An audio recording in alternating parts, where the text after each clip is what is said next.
Sis dan bro, rasanya kita sudah sering sekali mendengar istilah kekerasan dalam rumah tangga atau KDRT. Sekarang, marak juga istilah kekerasan dalam masa pacaran. Bentuknya macam-macam, bisa seperti grooming, relasi kuasa yang ujung-ujungnya adalah manipulasi. Hal itu saya temui saat saya melakukan advokasi pada triwulan akhir 2021. Saya mendampingi kasus kekerasan seksual terhadap seorang anak yang tentunya terjadi akibat sebuah manipulasi. Mereka melakukan hubungan romantis di awal remaja usia 14-15 tahun yang berujung ke kekerasan seksual dan manipulasi yang dilakukan oleh pria dewasa berusia 19-20 tahun. Persidangannya berjalan dan pelaku terbukti bersalah dan juga dihukum 6 tahun penjara. Umumnya memang kita sama-sama tahu masa-masa remaja sekitar umur 14-15 tahun mereka menghabiskan banyak waktunya lebih banyak dengan pasangan dibandingkan dengan teman-teman atau dengan keluarganya sendiri. Sebuah hubungan yang sehat pada remaja kadang ditunjukkan dengan membawa pengaruh positif seperti dalam pembentukan kepribadian atau penambahan kepercayaan diri.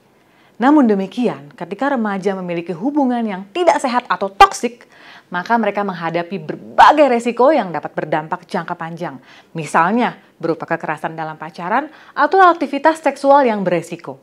Data dari Sistem Informasi Online Perlindungan Perempuan dan Anak atau Simfoni PPA menunjukkan bahwa kekerasan seksual menjadi kasus yang paling banyak ditemui, yaitu sebesar 32,3% dan kekerasan fisik sebesar 23,9%. Jumlah korban di rentang usia 13-17 tahun adalah sebanyak 2.823 kasus. Adapun pelaku justru adalah orang yang terdekat dengan korban, misalnya pacar, teman, atau bahkan tetangga. Data tersebut juga menunjukkan bahwa dari 6.501 pelaku kekerasan, sebanyak 1.579 pelaku kekerasan adalah pacar atau teman.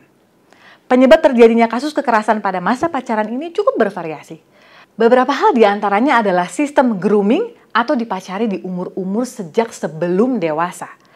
Pada prosesnya, anak perempuan tersebut diberi love bombing atau perhatian dan hadiah yang banyak.